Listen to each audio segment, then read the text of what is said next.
everyone, and welcome to the Chef's Table series. My name is Carol O'Connor, co-host of this instructional cooking show. Today, we are celebrating St. Patrick's Day. I am here with my nephew and my two nieces. This is Paul, Mary, and Emily. Hi. And on the show today, we have Chef Denise O'Neill. She is the executive chef of Eat with Jack O'Neill, located in West Roxbury. She will be cooking, along with my co-host, Joe Murphy, the traditional Irish dinner. Corned beef and cabbage, served with her way of making cabbage, potatoes, carrots, and her own brown bread. So let's bring Denise and Joe over to the show to learn how to make this cultural Irish dish.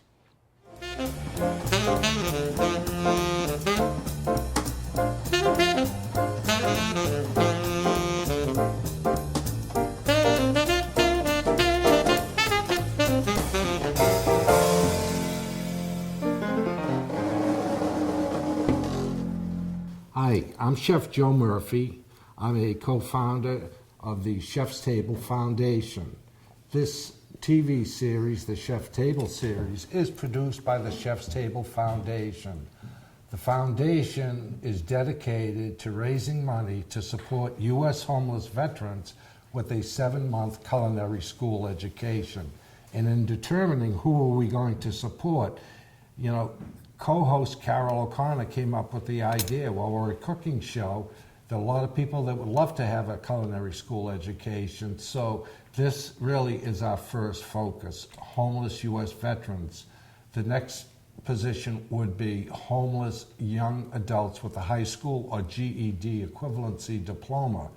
And I'm sad to say, in 2013, the state of Massachusetts documented 6,000 homeless young people, 18 years old and younger, in this state alone. And while that's a huge number, we believe, and we've been told, it's probably 3 times that, because these teenagers, they go underground and they can't find them. Mm-hmm. So it's a very sad situation. And we decided that this show, we're reaching 2.5 million people, currently 52 weeks a year.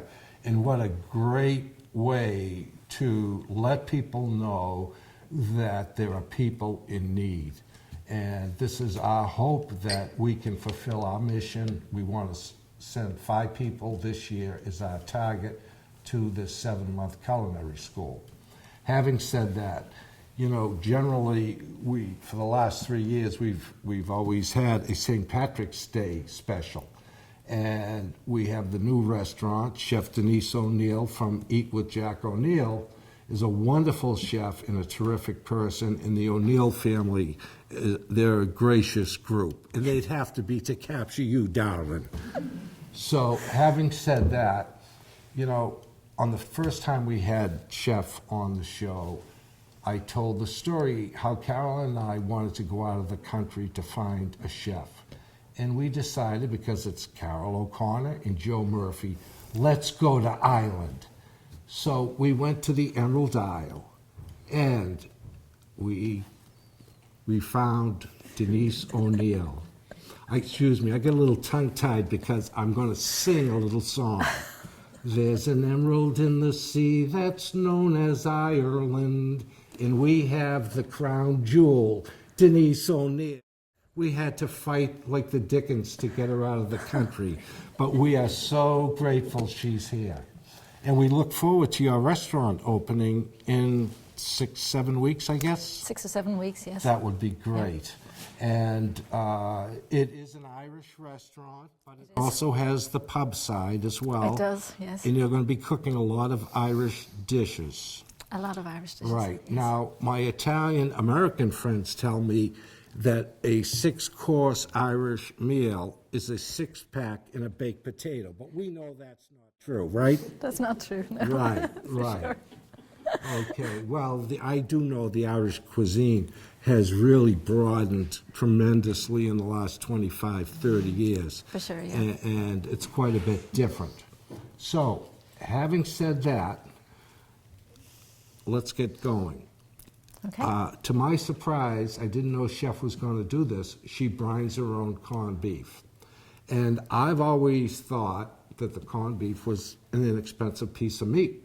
And that's why when the Irish came here during the famine and after the famine, they had nothing. And they were able to get the corned beef, of course the cabbage, the potatoes and carrots were inexpensive. That's right. But a wonderful man by the name of Colm O'Neill, Denise's husband, told me this story. Because if you talk to an Irish person, meaning from Ireland, I'll say, do you eat corned beef and cabbage? And they have all say that, I don't care where they come from in Ireland, they all say the same thing. I don't eat that stuff, okay? Well, Colin told me, actually, corned beef dinner, for St. Patrick's Day, started in 1620 in the city of Cork. And Cork, the second largest city in Ireland, was known for brining beef. Mm-hmm. So actually, for the Irish people that say they wouldn't eat that stuff, they're carpetbaggers. They're not telling the truth, because it is pretty common, right? Corned beef went out of fashion at home, for sure. Yeah, they eat Irish bacon. We eat Irish bacon, but it's definitely on the comeback. Brining itself is on the comeback as well. Okay, great. So, chef, why don't you talk to us, first of all, we talk about mise en place, and it's a French term, and in every professional kitchen you will see it. And I talk about this on every show because it'll really make your cooking experience a lot more fun and a lot more seamless as far as not missing ingredients, running around the kitchen, gee, I forgot this or that. So, in brining, why don't you tell us what you have there? So in brining, we have our cut of meat, which is a brisket, is what I used. You could use silverside, which is a more expensive cut. What? Say that again? Silverside. Silverside, okay. So you have your brisket. You put it in probably the best thing, or something that you can cover, and you add in spices. So we have allspice berries, peppercorns, cloves, whole cloves, cinnamon sticks, coriander seeds, mustard seeds, chili flakes, and ground mace. Wow.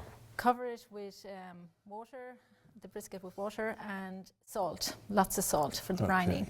And you literally, you make sure that the meat is totally covered, and even if you want to put a weight on it to make sure the meat doesn't come up out of the brine. Yeah.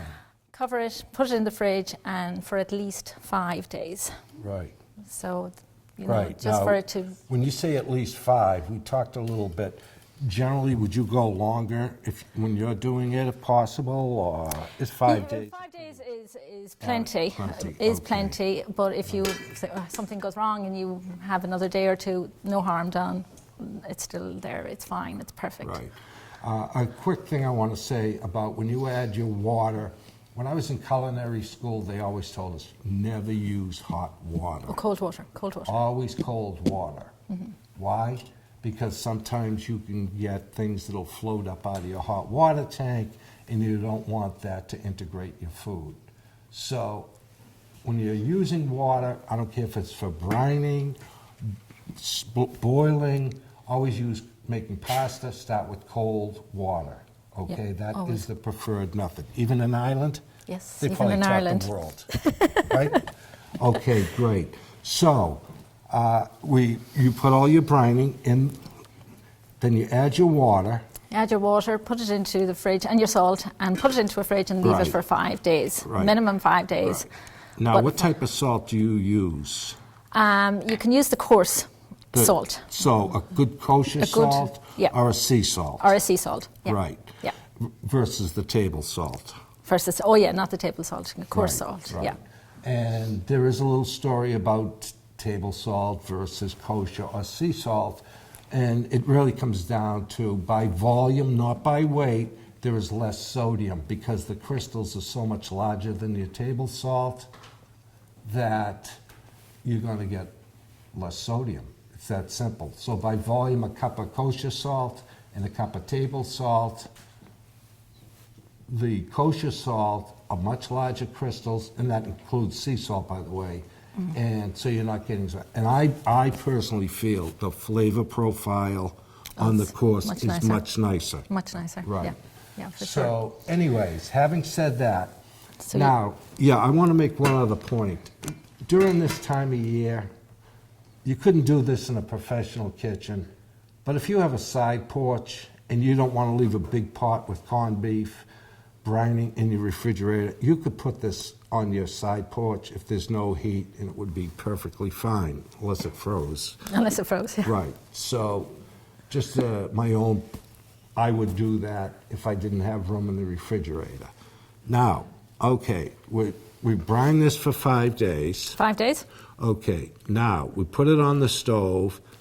You bring it to a boil. So you transfer it to a saucepan, put it on the stove, fill it with cold water again. Right.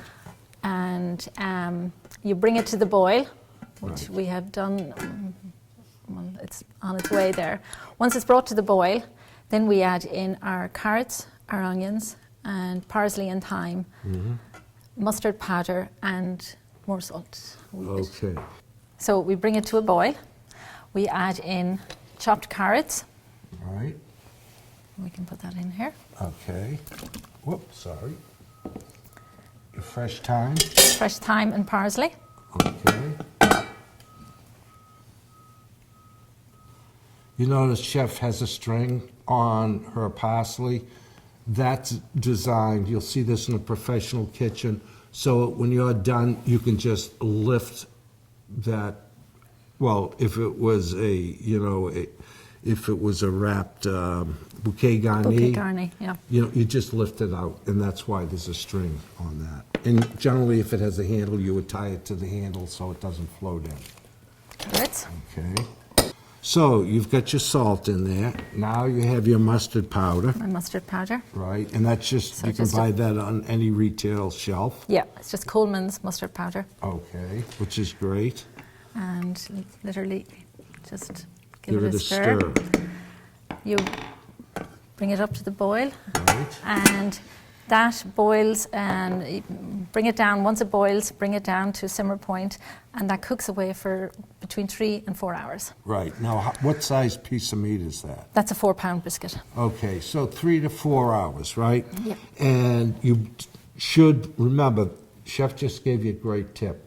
Bring it, once it reaches boil, bring it to the simmer. Why? If you don't, that meat will not tenderize. When you cook it in a slow simmer, that really tenderizes, particularly this cut of meat, okay? And there'll be another technique we'll talk about as far as when you're serving it. But do not keep that rolling boil. It has to be a simmer, and that's why it's a 4 or 5 hour process. Thank you, Chef. Okay, so now you put your carrots in there. You put your onion in there. So when you get ready, I always like cooking the potatoes in the same water. Is that what you do? Or? No, I do Okay. it separately. All right. For me, it just works better separately. Fine, Some people yeah. like the taste of it all Yeah. in one pot. but Right. I prefer it separate. Okay. Yeah, and this is a great tip. It's, cooking really is an art form. It's to taste. And in your cookbooks, I mention this pretty much every show. If you get a cookbook and you see the symbol TT, that means to taste. So Chef has her technique of cooking her side vegetables in a separate pot.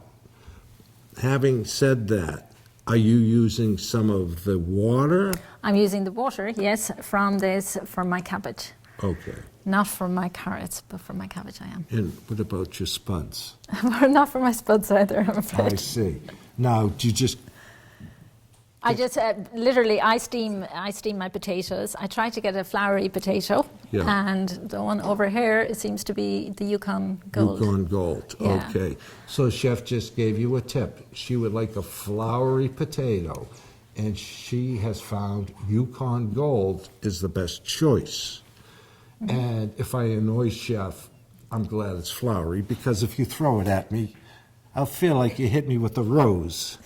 Is that okay? That's fine. Okay, fine. Now, for the sake of television, this has been simmering for quite some time now.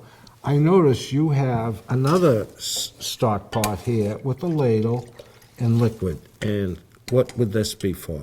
So that is for my cabbage. So when I'm going to cook my cabbage, I am going to use the liquid from previously boiled brisket. Ah, okay. And that will help flavor. And that will help flavour the cabbage. Right, okay. Now, I remember my grandmother years and years and years ago telling me, when you cut the cabbage in half, there's that core. The core. She always took a paring knife and didn't cut all the way through, but cut a great bit of it You away. cut the core out, yeah. Right, and why is that? It's just too hard. It's not digestible. Right, okay, it's not digestible, and I believe it, according to her, it's bitter. Yeah, it would be better, yes. Yeah, okay. So I saw the carrots, and I see the cabbage and the potatoes behind us. Where are the parsnips? No parsnips. No parsnips. Parsnips are a great vegetable. Irish. They are, yes. They Yeah, love yeah. the parsnips. They do. Okay. Yes. And did you tell me before the show if I brought up the parsnips, you were going to hit me with a bag of them? I'm going to wait. Okay. All right. So, simmering for 4 to 5 hours. She has some reserve liquid from a brisket that she had already cooked. And now we're going to show them your technique on doing the cabbage. Okay. And you did something I've never seen anybody do. And you julienne the cabbage. I do. I cut it finely, shred it finely, yes. Okay. Is that just because you like the bite of it, or versus trying to pick out that big dripping piece or wedge of cabbage? Yeah, the texture is nicer, and it doesn't take long to cook either. It's very quick Okay, good. as well. All right. So, having said that, why don't we show them the potatoes Okay. and the cabbage, right? The cabbage and the carrots, All yeah. right. Now you're not going to steam the potatoes here, are you? I'm not, no. So it's just ordinary steamed potatoes. So just water in a saucepan, steamer on top, and the potatoes on top, and just boil Right. away. And, that's actually, I'm thinking through the steaming. I've never done it that way. I've never seen anybody do it that way, but it makes sense. Because if you use the all-in-one pot method, I'm sure you've all had the experience when you're trying to get those potatoes out, they're breaking in half on you, they're floating, it's the skin's flopping off it, That's and it. it loses that eye appeal. Yeah, yeah. So these are just ordinary steamed potatoes, that's it. Well, aren't you brilliant? Very simple. Oh, Jesus, Mary, and Joseph. Okay. So, we're going to do your cabbage next, or the potatoes? What would you like to do? We might do the carrots next. Okay, actually. fine. All right. And we're using this one? No, I'm going to use this one here for the carrots. Oh, this one. Yeah. Okay. That's my bit of water. Yeah. Yep. Okay, and I'm going to move this back And I'm here going to swap places on with this you. burner, if that's okay. Okay.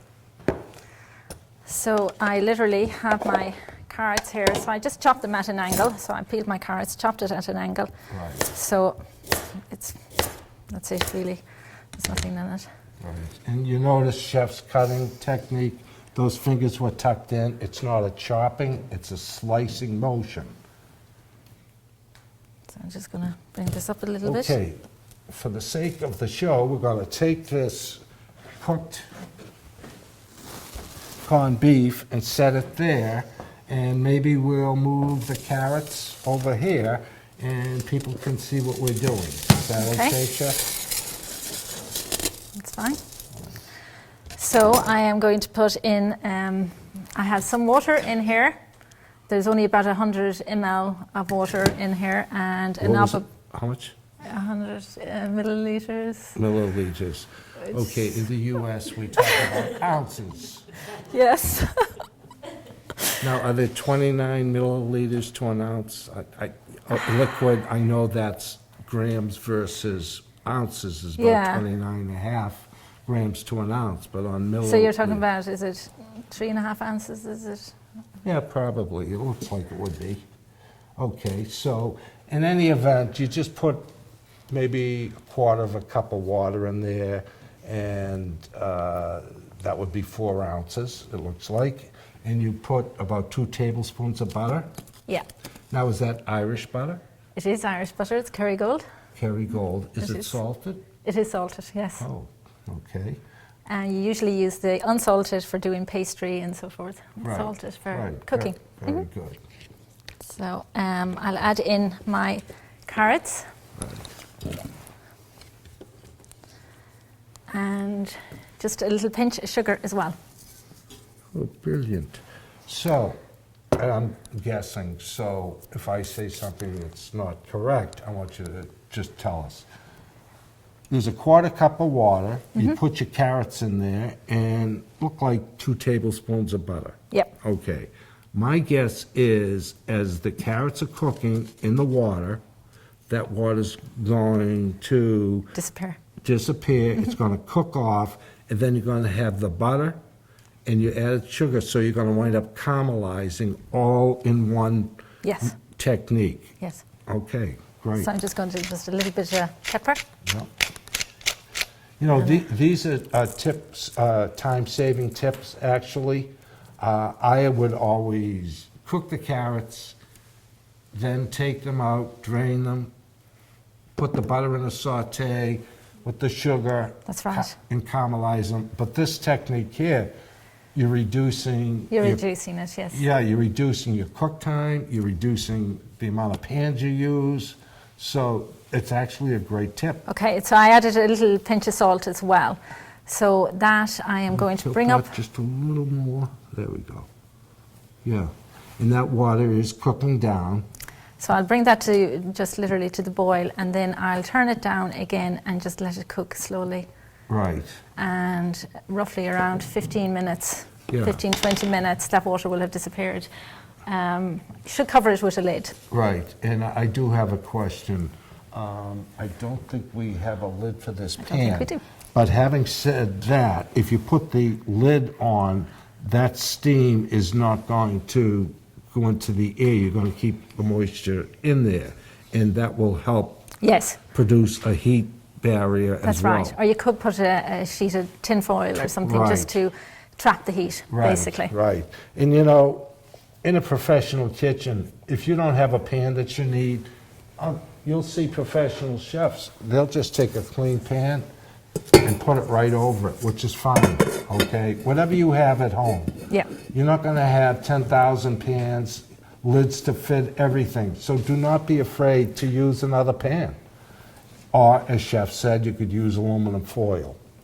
And this will help bring it cook quicker as well, bring the boil up much quicker. And I like this technique that Chef Denise just explained again. I'm going to just talk about it again quickly. The butter, the salt, the sugar, a little bit of water, and let that cook down. And then it's all being done in one process. Great idea. Great. You know, when you have a house full of people and you're trying to get that meal together, you know, and everything comes at the same time, it's a great technique. So, I commend you. Thank you. You're welcome. Oh, God. Okay, So, so anyways, now, what about the potatoes? the potatoes, we're going to do the cabbage. Oh, actually. the cabbage, fine, Not the lovely. potatoes. Okay. Yeah, you're avoiding the potatoes. I'm avoiding only the because potatoes. I'm guessing we don't have a steam basket Because we here. don't have one. Oh, that's okay. All right. So I'm going to move these over so we can see what you're doing and get that out there like that. Okay. Now, I can actually hear this water boiling, and it came up very quickly as soon as you put that pan on there. See that? So it really does increase your cook time. I'm sorry, increase the time you have to, no. I guess Decrease I your got cook that. You know what I mean, right? Okay. Okay. So we're now going to do our cabbage. So I have my cabbage, Yeah. Yeah, and I want to talk about the cabbage again. This is something I've never seen. You usually get it in a wedge. On your prep time, it probably takes a little bit longer. Yes. Unless you have a robo-coup and you put it through your food processor or, you know. Yeah, but it's as quick to just hand do it. Right, right. If you're a Ginsu warrior with your knife, it's quick. But for us home cooks, it might take a little bit longer. But I think it's a great idea. Yeah, so you literally get this is Savoy cabbage. And Oh, Savoy? yeah, Oh, really? Is that what you use that's what we use, yeah. in Ireland? Yeah, Wow. yeah. Okay. So you take out the outer leaves, you take off the outer leaves of the cabbage, cut the cabbage in half and then in quarter, and you take out the core, as you explained earlier. And then you cut against the grain, basically, again. And it's just literally shredding it, basically, like that. Yeah. You know,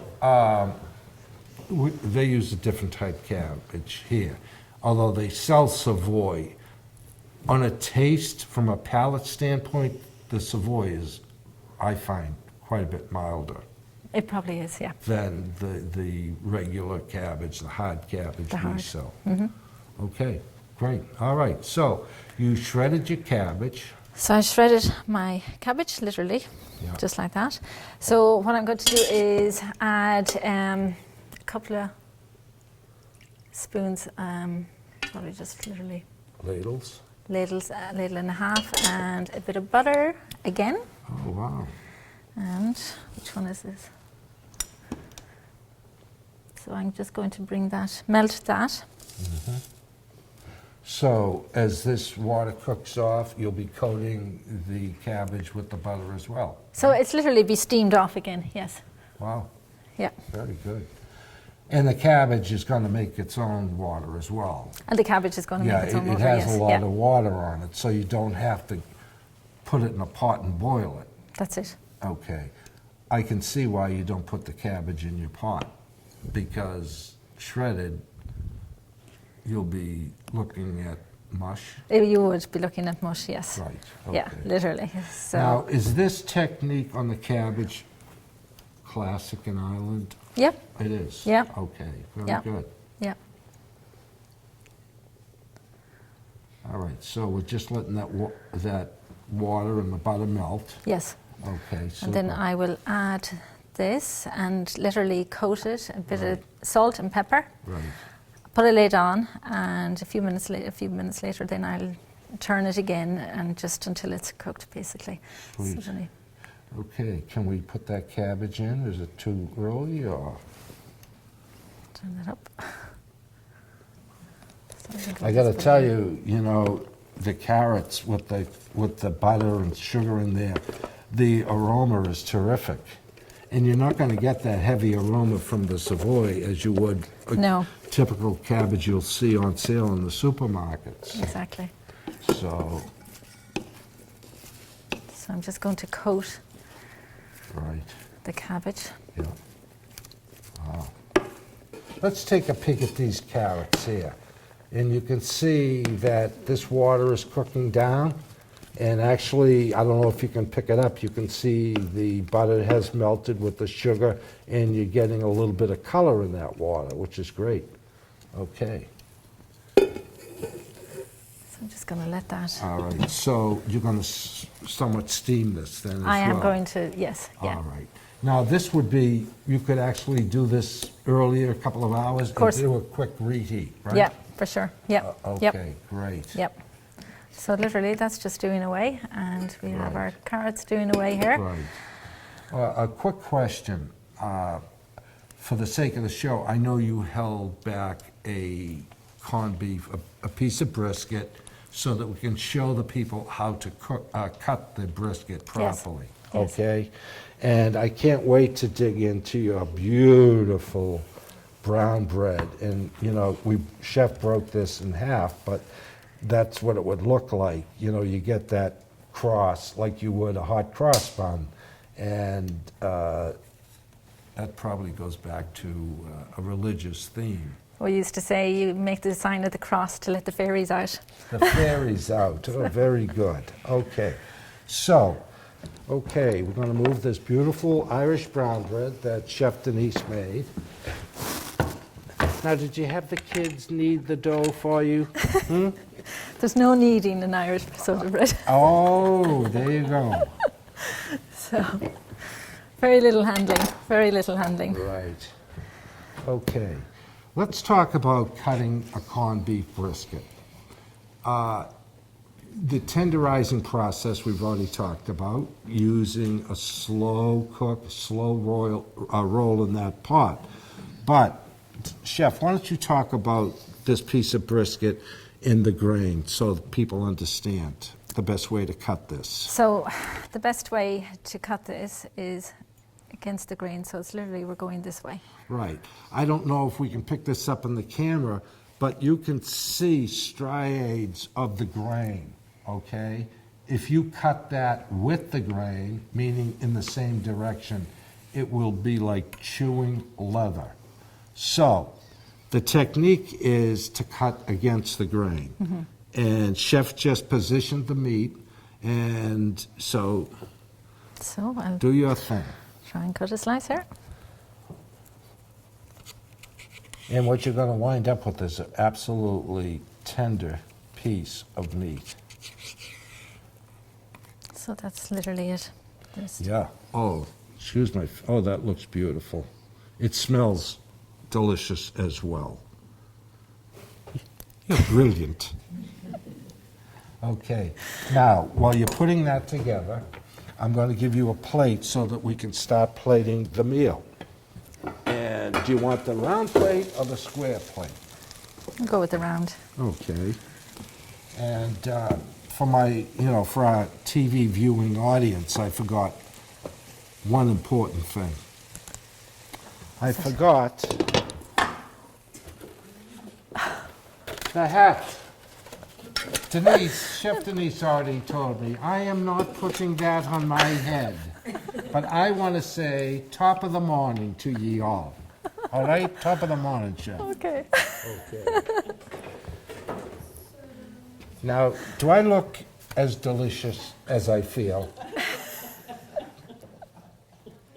I'll take that as a yes. Oh yeah, for sure. Okay, sweet. All For right, sure. so here is your plate. So this is still cooking away. The carrots are still cooking away, and the cabbage Oh, yeah, is still steaming away. yeah. And again, that cabbage is going to make its own water as well, so there really isn't a lot of liquid in here. Very little. Yeah, and she has it covered so it's steaming it as well. Yes. Okay? Yeah. Now, for the sake of television, could we take that off and let that liquid cook down so that we can plate? You can. If that's all right For with sure. you, Chef? Oh, God. You know, all these flavors are starting to come together. Okay. I think this Turn burner's that up a on. wee bit. All right. Why don't we get the corned beef on the plate, and then we can get the pre-steamed potatoes. We're not going to steam the potatoes. I think we talked about that. But your technique is to steam them, and that really makes sense. Yeah, it does. I would use the liquid myself just to get those flavors into the potato because I like it that way. So that would be my technique. If I was going to steam it, I would still use the reserved water from the cooking of the corned beef. Yes. Would yeah. you come to dinner at my house if I did it that way? I guess I'd have to, wouldn't I? Yes, you would. Okay. Okay. So I'll Okay. just... There you go.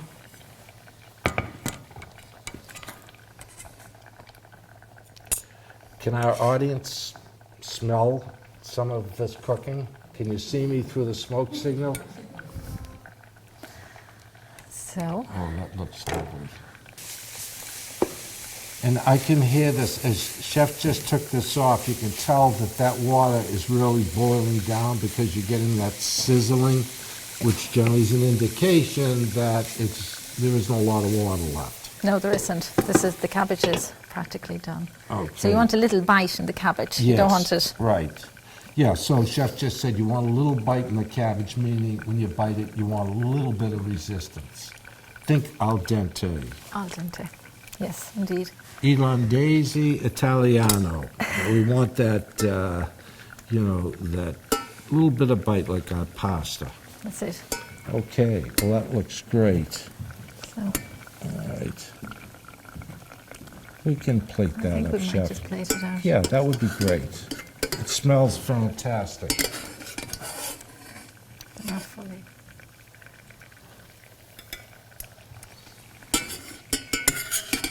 Now, if you were home doing this, you would cook this until the water was gone, right? Yes, for sure. They are cooked, but just to get a little bit of that caramelized effect on your carrots, you would cook that water until it was pretty much gone, correct? Yes, for sure. Okay, excellent. All right, and the lovely Carol, thank you very much. Now, I noticed that these steamed potatoes, they have the skin on, Yes, and that's how you do it? that's how we do it at home, and we just peel our own potatoes with lots of nice butter. Sweet. Yeah, I like this particular menu with the skin on, particularly with the Yukon Gold. It's a nice thin skin. Yeah, Okay, a lot like certain chefs. They get a little temperamental. Not you, of course. of course. Okay.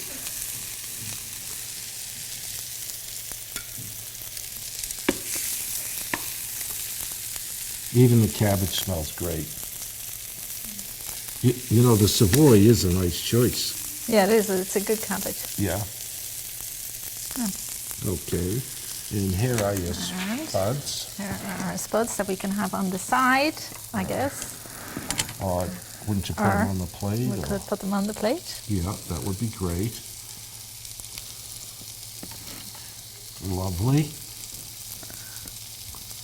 Okay. Wow. And we're only missing one thing. Our horseradish. Oh, No? yes. No, I was thinking about something else. What were you thinking of? That lovely brown bread you And made. the brown bread. Yes. Okay. But let's get the horseradish. It is here, right here. Okay. And we have, is that parsley? No, it's chives. Oh, chives. Lovely. Or scallions, actually. Yeah. Chives, scallions, either one. Okay. Is this off? Are these off? Yeah, Okay. Great. And mustard. you have the mustard. What's That's that? okay, that's salt. It's fine. Well, that's salt. We don't need that. You know, Chef made her own horseradish, correct? I did. Yeah. So that's unusual. How did you do that? Well, it's simple. It's horseradish root. Yeah. So it's a root Right. vegetable. And you finely grate it. So Do you peel it? you first? peel it first and you finely grate it, yes. Okay. And you whip up a little bit of cream, Whipped cream? whipped cream, yeah. And No, white, no sugar, though. no sugar, no, Right, no okay, sugar. right. White wine vinegar and lemon juice, Mm-hmm. salt and pepper. That's it. Okay. And, you know, we will give you the recipe on the website.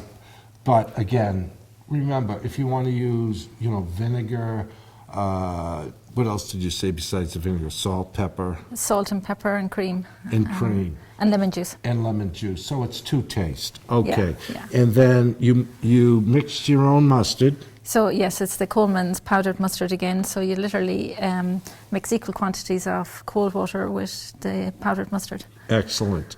Okay, so why don't you just put a little bit of each on the plate? We can decorate it. Okay. And we can cut the bread, and we will call it a wrap. And you've done a great job here, Chef, as usual.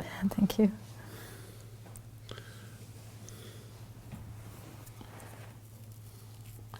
This smells fantastic, really. Now, is the horseradish typical?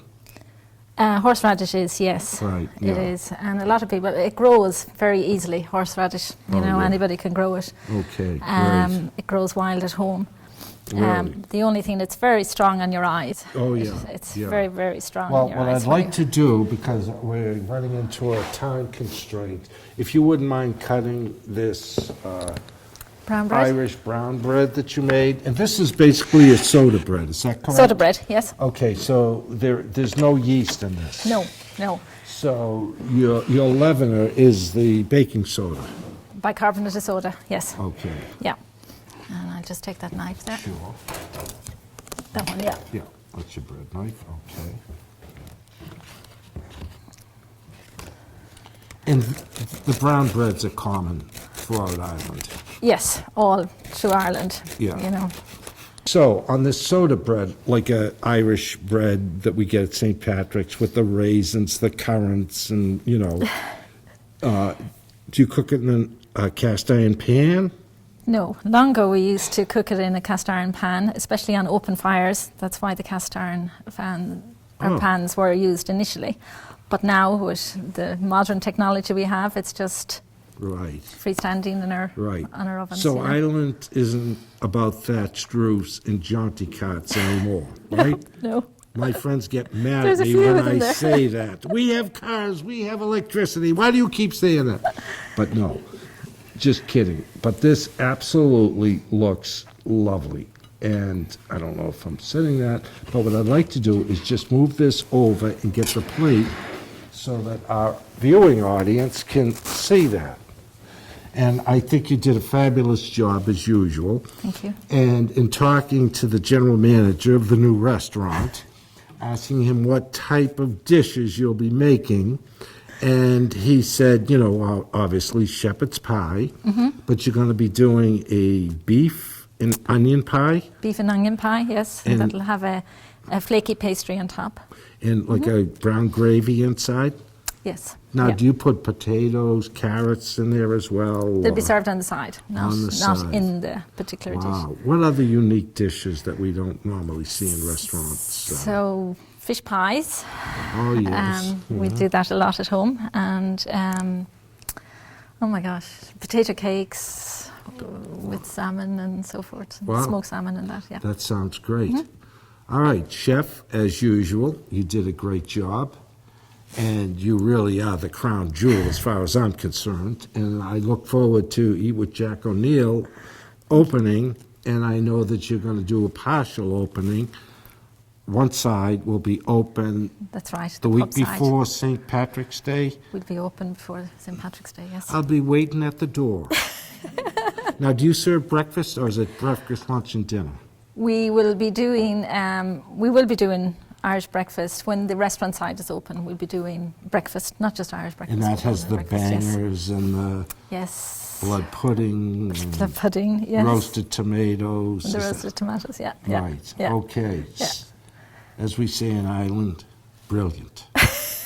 Okay, this has been really a great show, and you can see that what you're going to eat if you go to visit Eat with Jack O'Neill, you're going to get scratch items such as horseradish.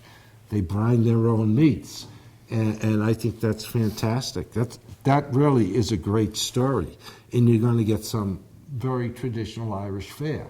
And it is not a six-pack and a baked potato.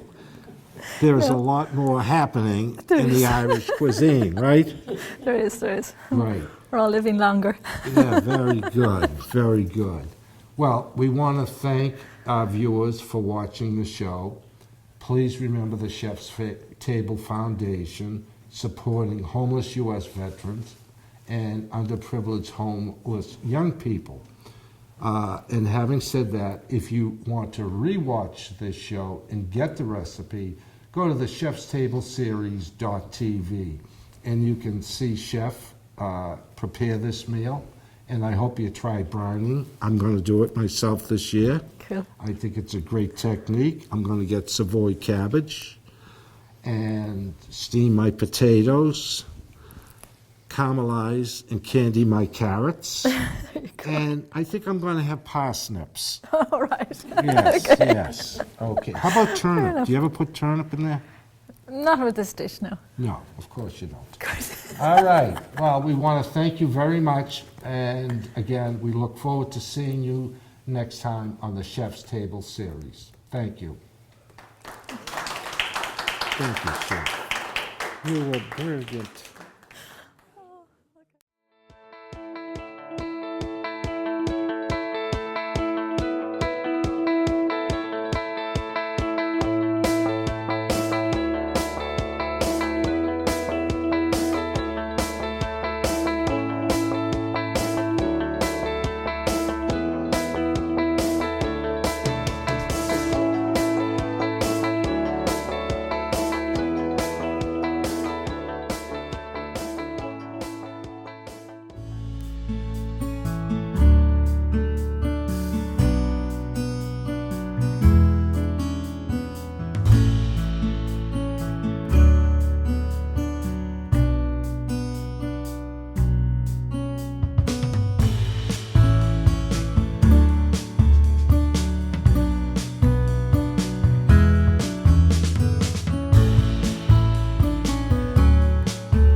Hi, I'm Margery Gann and I work at Ethos in Jamaica Plain. Ethos is an organization that serves elderly and people of any age with disabilities. We also provide, as one of our services, Meals on Wheels and community cafes and in-home nutrition assessments. I've been a registered dietitian, wife and mother for over 30 years, and over that time I've developed some pretty basic nutrition tips, and I'd like to share those with you. Today I'd like to talk a little bit about phytochemicals and the wonders of berries. There's been a lot of talk lately about antioxidants in foods and how those are both anti-aging and anti-cancer. So we have some really good sources here. We've got a cup of blueberries. Blueberries are a great source of antioxidants, and at 84 calories for a cup, they're a real powerhouse. Strawberries, another great source of antioxidants, also high in vitamin C and fiber. And this is 8 strawberries, coming in at about 35 calories. You have to be a little bit careful when you're cutting them up versus the whole berry, because they tend to look a little bit different. You can easily have more strawberries because they're packed in more tightly. But that's my nutrition tips for today. I'm Margery Gann from Ethos, and I'm here for Chef's Table. Thank you for joining me.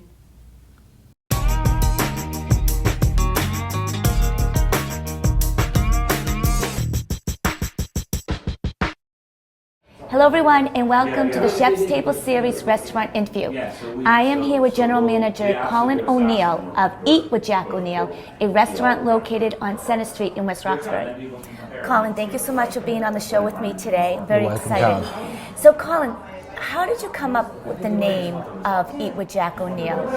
Well, Jack O'Neill is an ancestor of ours. Oh, really? With some mystery attached to him. Love mystery. Tell me. If we were to believe all of the stories that we hear about him, we might be a little bit unsettled. Yeah. But he's a character in the family history, and so Jack O'Neill has become a family name. So that's where the Jack O'Neill came from, and Eat with Jack O'Neill because we're all about food. Yes, perfect. Yes, because you have another restaurant right in Boston near Brigham Circle, correct? That's right, the Squealing Pig. Squealing Pig. My brother Dermot operates the Squealing Pig in Boston, but also a restaurant in Provincetown of the same name, the Squealing Pig. Oh, no way. Wow, he's busy. He is. He's been a busy boy. Yeah. Now, have you always been in the restaurant industry? My wife has been in the restaurant industry and catering industry. Mm-hmm. She's the chef in the family. My background is business. Oh, I see. So those go well together, the cooking and the business. And with my brother Dermot's input, with his experience in the restaurant industry, particularly here in Boston, right? That we see as a big asset. Yeah, that's important to have all those different support systems. Yeah, your wife made an excellent dish with Joe, on the show, so that was really good. Right. Everyone loved the salad. The That kale salad yeah. seems to be, it is a big hit, and Yeah. it's been on the menu in the Squealing Pig Yeah. over the summer and other restaurants, and it's been very popular actually. Oh, perfect. It's a really nice dish. Yeah, And exactly. a simple dish, and that's what Jack O'Neill will be all about. Yeah. Simple ingredients, but well put together and good quality ingredients. Now tell me about the menu at Eat with Jack O'Neill. What should people expect? People should expect similar food to the Squealing Pig. Okay. So staples like Irish shepherd's pie, but they're shepherd's pies with a twist. Yep. We also have a rotisserie oven, You are? which will be imported from France. Wow.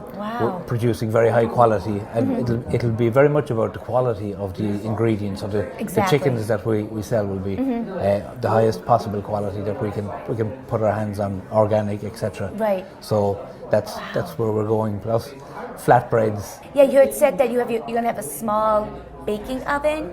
We And will you're have a gonna be- baking oven which will produce Irish brown bread, soda bread, but there's various versions, Irish scones, that type of I thing. love Irish scones.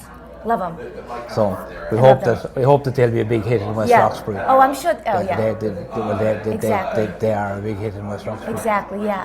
Now, your wife will be the chef, right? My wife is the chef. She's going to Yes. be back in the kitchen. Yes, well, Joe Murphy has said the shortest book in the English language was the Irish cookbook, and he was correct once upon a time, but that has changed in recent times, and there is a very strong food movement now in Ireland, and Yes. it's based very much around simple ingredients, Yep. locally sourced. Right. What's fresh at now is Yep. what goes on the menu, like the kale salad.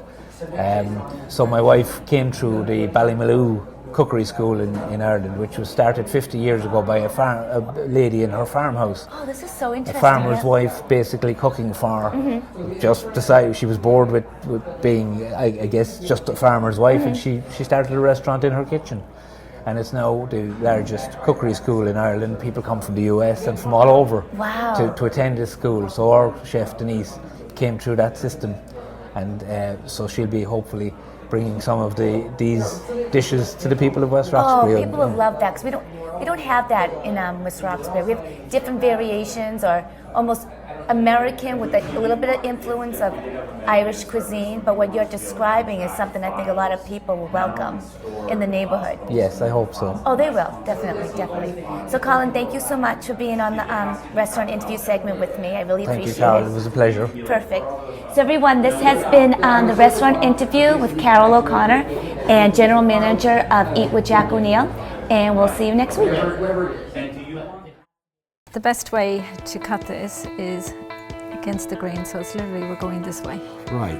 I don't know if we can pick this up on the camera, but you can see striations of the grain, okay? If you cut that with the grain, meaning in the same direction, it will be like chewing leather. So, the technique is to cut against the grain. And chef just positioned the meat, and so So I'm do your thing. trying to cut a slice here.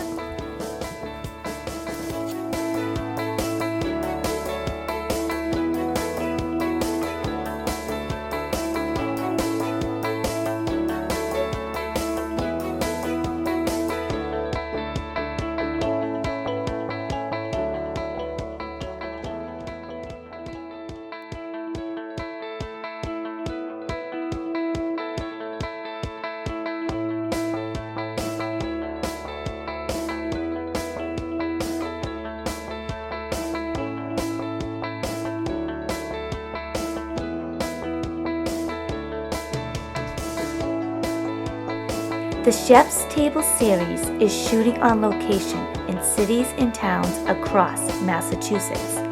If you would like to suggest your favorite restaurant or attend a live taping of the show, please visit thechefstableseries.tv.